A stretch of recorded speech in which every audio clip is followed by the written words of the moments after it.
आइए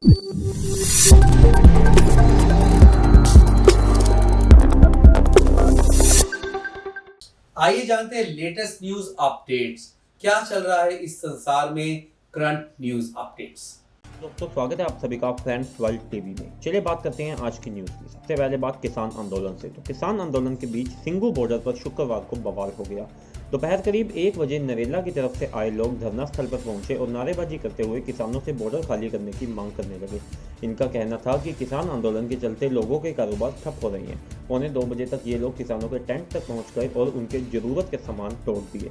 इसके बाद किसानों और नारेबाजी कर रहे लोगों के बीच झड़प शुरू हो गई। दोनों ओर से पथराव भी हुआ।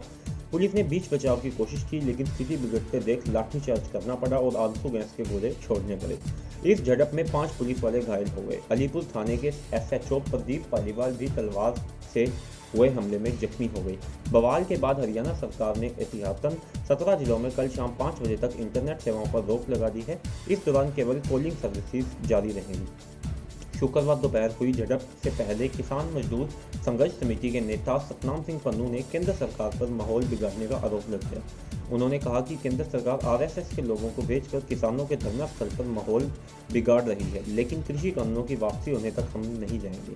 गाजीपुर बॉर्डर पर राकेश टिकैत गुरुवार शाम 6 बजे अफसरों के साथ बैठक के दौरान धरना स्थल से हटने को तैयार हो गए थे, लेकिन कुछ देर बाद भाजपा विधायक नंद किशोर की एंट्री होने से मामले ने यू टर्न ले लिया।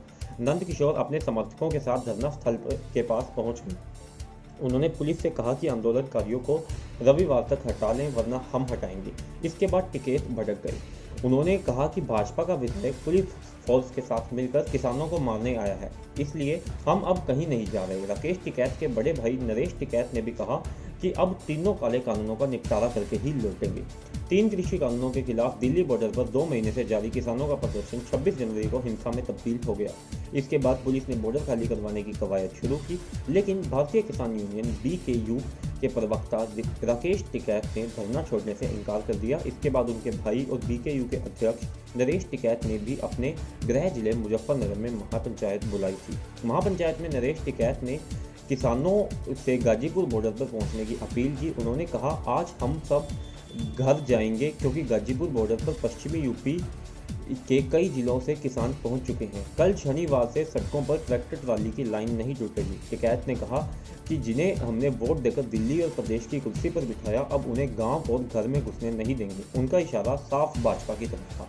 पंजाब में बठिंडा जिले के गांव बिर्क खुर्द की पंचायत ने आंदोलनकारी किसानों के समर्थन में एक अजीब फरमान सुनाया है। इसमें कहा गया है कि गांव के हर परिवार से एक सदस्य तुरंत दिल्ली बॉर्डर पहुंचे, नहीं तो उन पर 1500 रुपये का जुर्माना लगेगा। जुर्माना अदा नहीं करने पर सामाजिक बहिष्कार किया जाएगा। पंजाब की दूसरी पंचायतें भी ऐसा प्रस्ताव करने की तैयारी में है। इसके बाद खबर मुंबई से। मुंबई में 1 फरवरी से पब्लिक के लिए लोकल ट्रेनें फिर से शुरू हो जाएंगी। अभी 2 शिफ्टों में ट्रेनें चलाई जाएंगी। पहली शिफ्ट सुबह 7 बजे से दोपहर 12 बजे तक रहेगी और दूसरी शाम 4 बजे से रात 9 बजे तक। मुख्यमंत्री कार्यालय की ओर से इसके लिए आदेश जारी कर दिया गया है। अभी तक केवल जरूरी सेवाओं के लिए ही लोकल ट्रेनें चल रही थी। इस दौरान कोविड-19 नियमों का पालन करना होगा।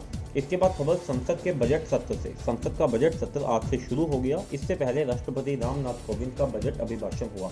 उन्होंने 26 जनवरी को लाल किले के पर हुए तिरंगे के अपमान को दुर्भाग्यपूर्ण बताया। कहा कि संविधान सभी को अभिव्यक्ति की आज़ादी देता है, अभिव्यक्ति का सम्मान करता है, वहीं संविधान सभी को कानून की पालना करने को भी कहता है। राष्ट्रपति ने कहा कि पिछले साल पास हुए तीनों बिलों का कई राजनीतिक दलों ने समय समय पर समर्थन किया था। इन कानूनों की 2 दशकों से मांग हो रही थी। उन्होंने भरोसा जताया कि इन कानूनों को लेकर सुप्रीम कोर्ट के निर्देशों का सरकार पालन करेगी। इस बीच लोकसभा की कार्यवाही 1 फरवरी की सुबह 11 बजे स्थगित कर दी गई।